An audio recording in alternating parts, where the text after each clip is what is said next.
नमस्कार, मी अक्षय दावडीकर, आपला Marathi cloud kitchen trainer. आज आपण जाणार आहोत शेगाव मध्ये।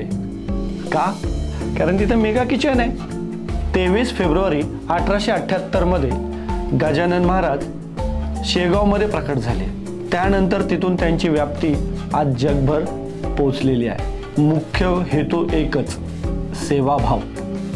सेवाभावावर आधारित गजानन महाराजांनी अनेक कार्य केली, चमत्कार केले आणि सर्वात महत्त्वाचं म्हणजे अन्नदानाचं काम, आणि जे की आजही अविरतपणे चालू आहे। शेगाव मंदिराला जर आपण कधी भेट दिली तर नक्कीच त्यांच्या अन्नछत्राला भेट दिल्याशिवाय महाराजांचे दर्शन झाले असं म्हणता येणार नाही। सकाळच्या नाश्त्यापासून दुपारचं जेवण ते रात्रीच्या जेवणापर्यंत तिथे भक्तांना मोफत अन्न किंवा सवलतीच्या दरामध्ये अन्न उपलब्ध करून दिलेला आहे। त्यांची विशेष गोष्ट म्हणजे आज तिथे गावातून हजारो लोक सेवा देण्यासाठी येतात। दुसरीकडे त्यांचं जर मेगा किचन पाहायला गेलो तर पूर्णपणे हजारो लोकांचं जेवण बनवेल अशा पद्धतीचा सोलर प्रोजेक्टवर चालणारा हा जेवणाचा किचन आज त्यांनी उभं केलेलं आहे। लक्षात घ्या, एका वेळेस